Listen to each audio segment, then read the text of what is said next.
Pooja, I'm an accountability coach, and with so much going on in this world, I really wanted a place where women could plug into to be a source of inspiration and positivity. So that's why I created this video podcast. So welcome. Thank you again. Yeah. So your background really intrigued me, Puja.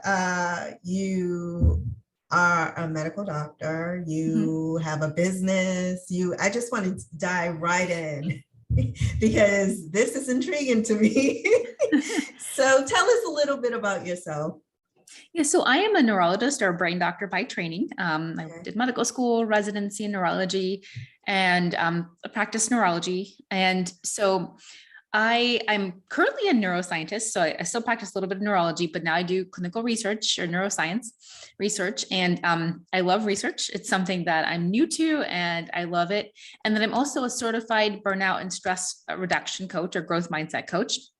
So my story is, you know, I am like every other medical doctor. You go through medical school, go through residency, and then you become an attending physician, or that's where you're actually practicing.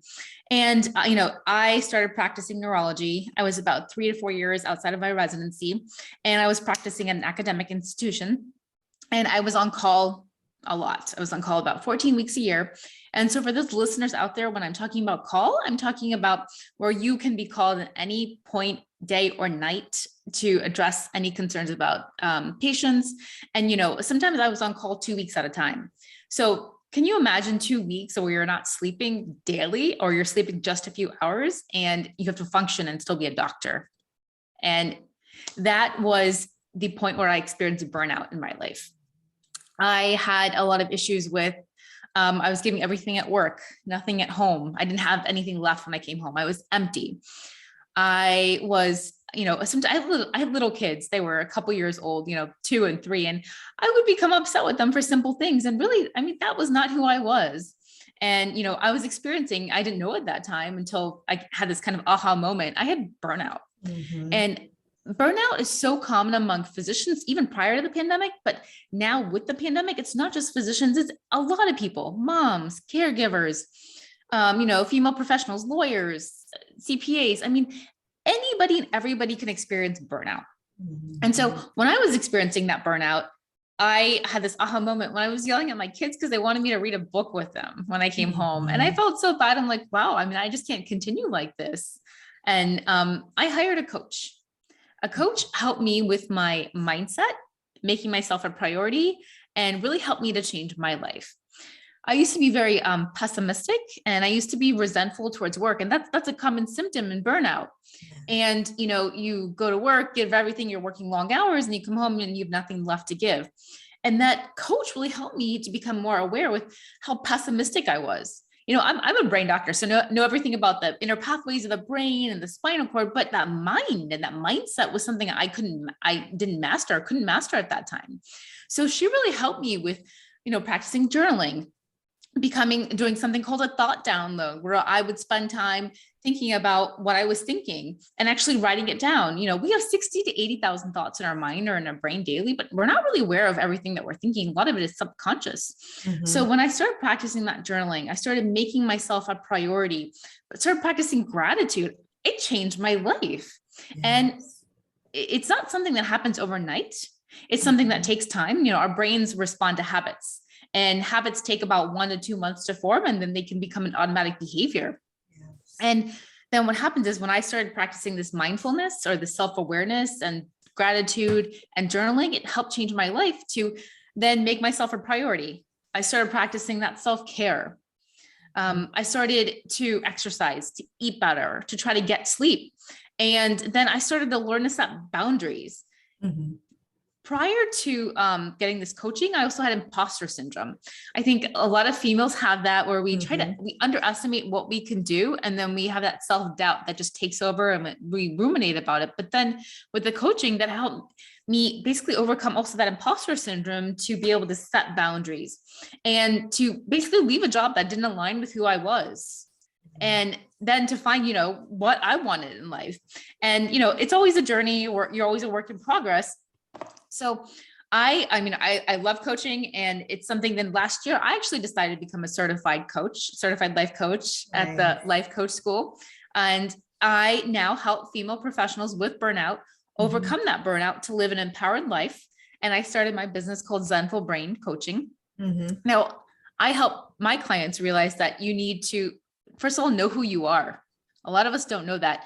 We define ourselves by our occupation or being a mother or a wife or a sister or a daughter, but who are you actually? And again, that goes for both males and females, but females especially, who are you?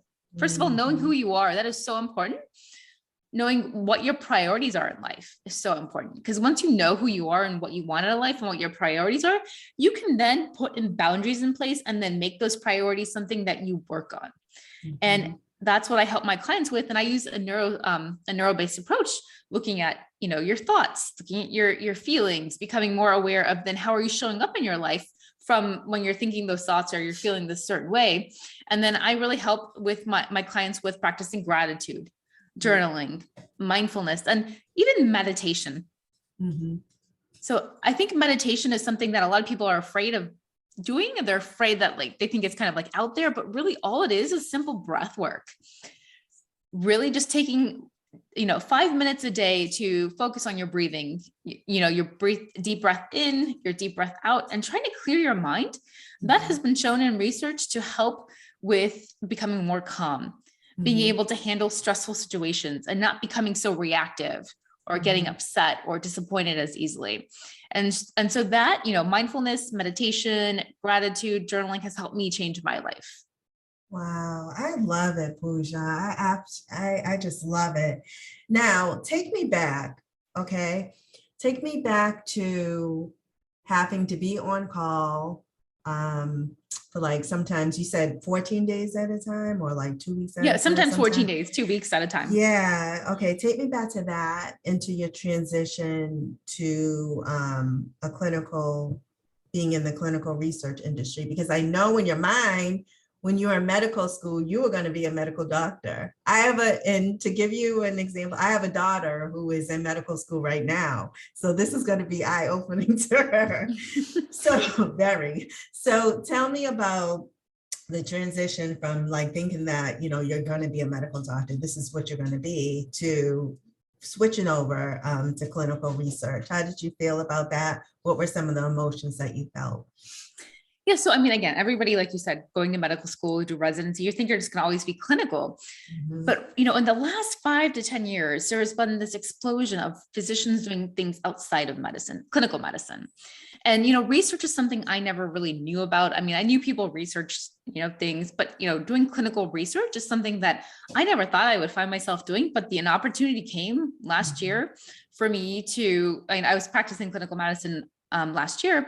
And then, I had this opportunity to do clinical research. I'm like, wow, this is something that I'm interested in, getting back to the science, the basic science of neurology, and also still having patients or subjects to see, and being able to develop that relationship with them. And then also have that science aspect and learning that, getting back down to that nitty gritty of the science really was something that I wanted to do. So I had this opportunity. I took a leap of faith, and I like clinical research. I actually love it.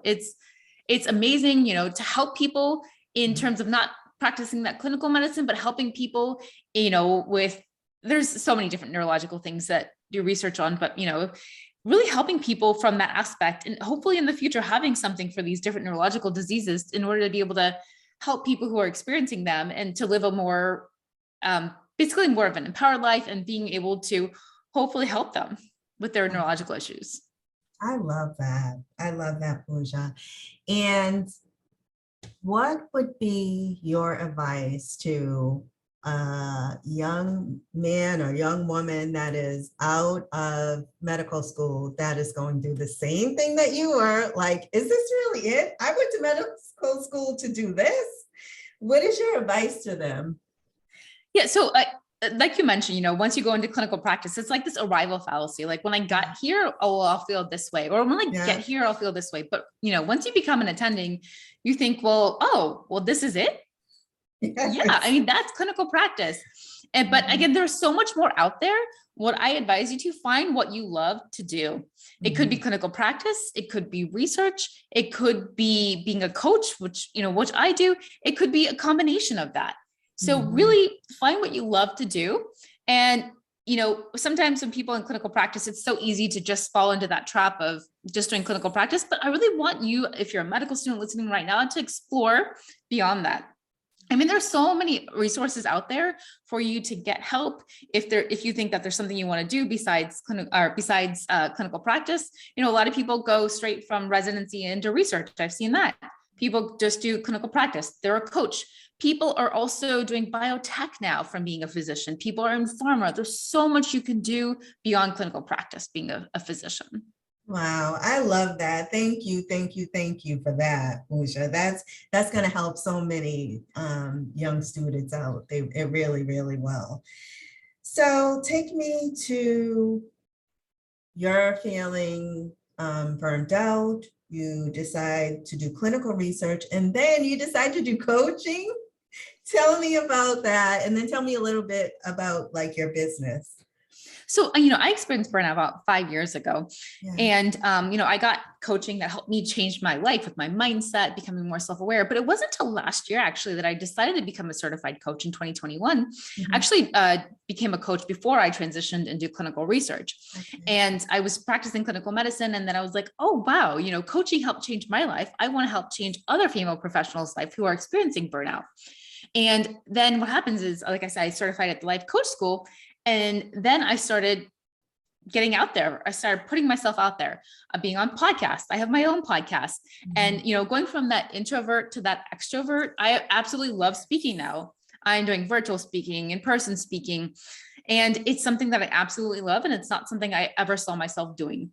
Now, that burnout feeling, like I said, that can happen, and it can happen. It can happen over and over again. But unless you make yourself a priority, it's so important to do that. Then not only making yourself a priority, but learning, like I said, who you are and what you want in life will help you find a job that will align with who you are, and being able to set boundaries. So in my coaching, I help, like I said, female professionals to identify who they are.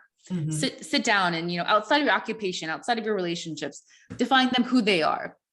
I had a coaching client who defined herself by her occupation, or being a mother or wife. But then she was like, well, who am I? But it wasn't until, she was sat down for a while, and then she realized, I'm a leader with a passion for change. She defined herself as a leader. And that was so amazing to see that change.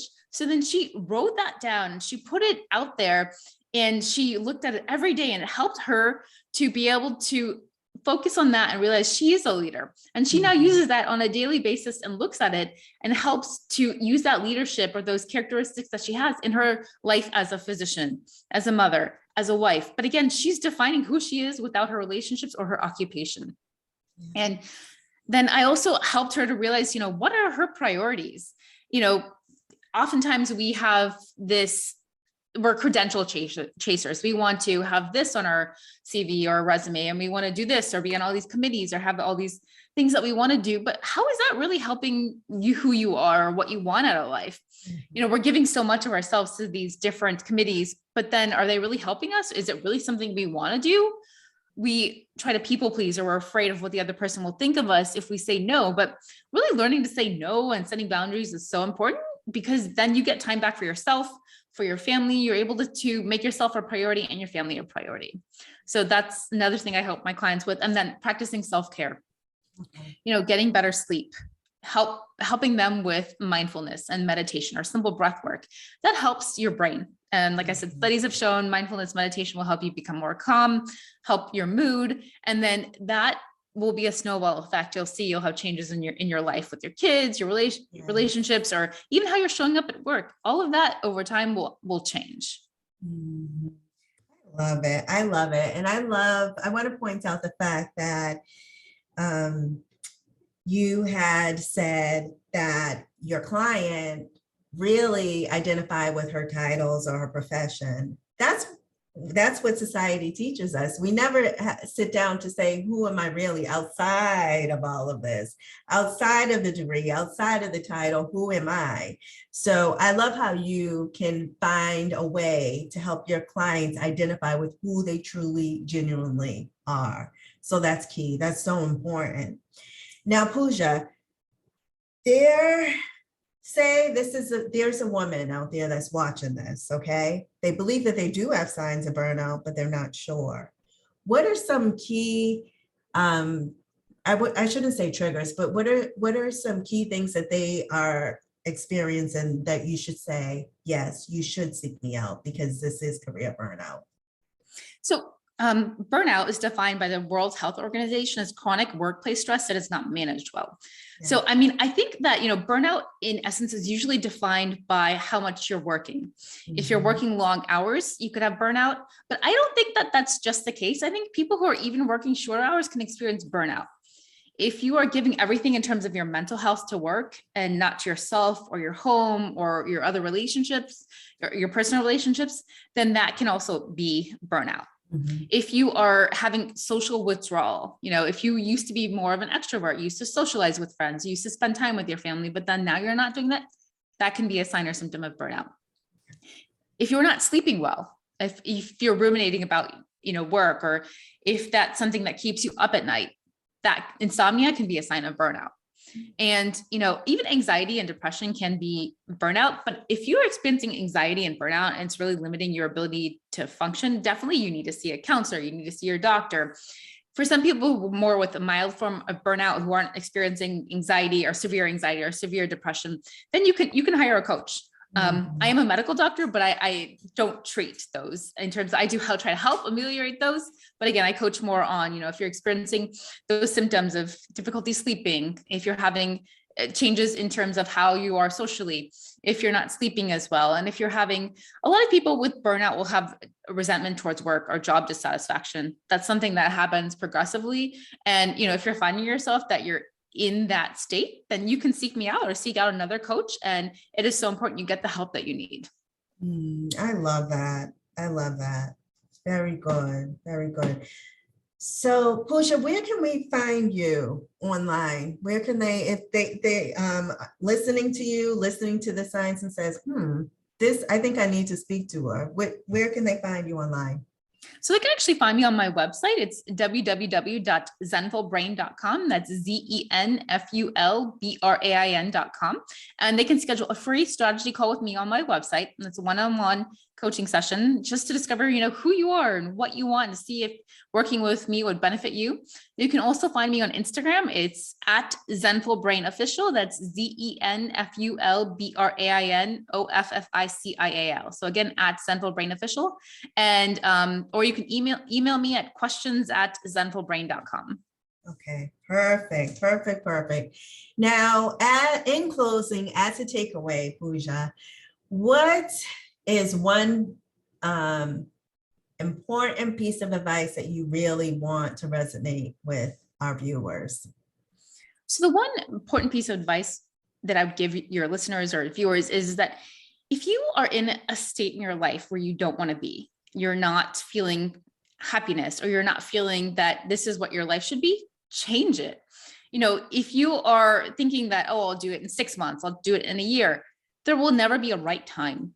And if you continue in that pattern, it will be the same. You need to make the change now, take the effort, and that change can take some time, but that's okay. That's a part of life. We are always a work in progress. And if you are not in that state where you want to be in life, you can change it. Get the help that you need, seek out a coach, counselor, doctor, whatever you need, get that help. Oh, I love it. Puja, I just want to say thank you for taking the time out of your day to chat with me. And this is going to be inspiring for so many women, especially who are faced with burnout and just don't know where to turn. So thank you. Thank you so much for having me. I really appreciate your time and being here as a guest.